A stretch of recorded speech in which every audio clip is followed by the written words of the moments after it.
Welcome to S&P Capital IQ's quarterly update on the leveraged finance market. I'm Ruth McGavin, a member of the Leverage Commentary and Data team in London. I'm going to talk through some of the key developments in the loan market during the second quarter, as well as considering the prospects for the months ahead. Up until the final days of June, the most striking feature about the second quarter was the onslaught of repricings. Borrowers succeeded in cutting their cost of funds on a total of €7.8 billion of outstanding loan exposure, with well-known names such as United Biscuits, Sivantos and Convatec jumping joyfully onto the bandwagon. This resulted in the busiest quarter for repricings on LCD's records. The reason that so many companies were able to reduce spreads on their loans was that there wasn't a whole lot else going on. M&A and buyout-related lending activity was fairly muted in April and May, as a combination of factors kept a lid on new deal creation. These factors included the lag time in generating new deals after a turbulent fourth quarter last year, and the QE-fueled strength of the public equity markets, which served to make target companies expensive for prospective PE buyers. Heated equity markets also encouraged sponsors to focus their energies on IPO exits.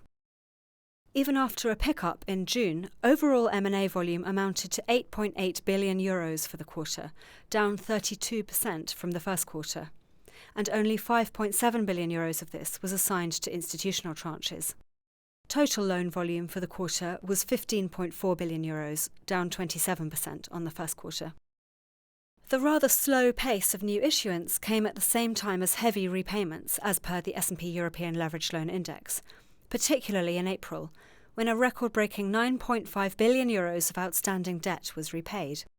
This helped to create a powerful bid for assets from deal-starved investors, including CLO managers, who were frustrated by the lack of new assets as they tried to ramp their vehicles. As a result of this keen bid, repricings were able to flourish.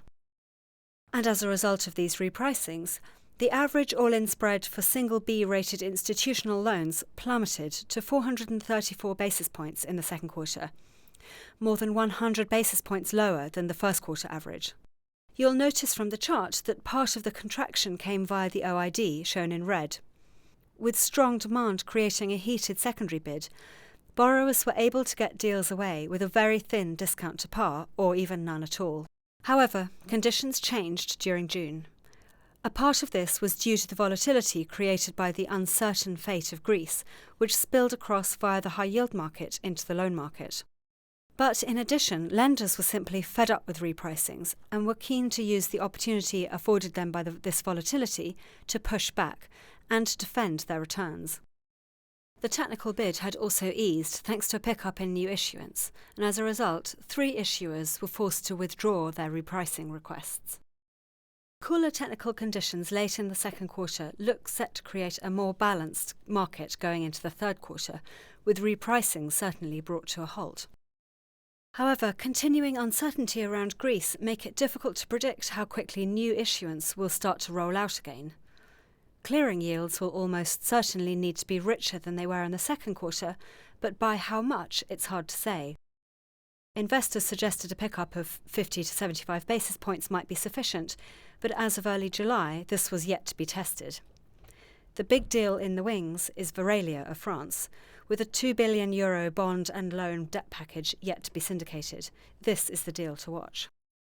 Overall, though, investors were in a sanguine frame of mind at quarter end, and the CLO bid should help sustain a core of demand for the loan product.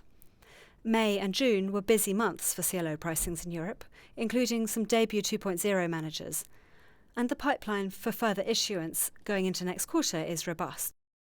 This brings me to the end of my market review. I hope you found it useful. Please feel free to email LCD with comments or questions.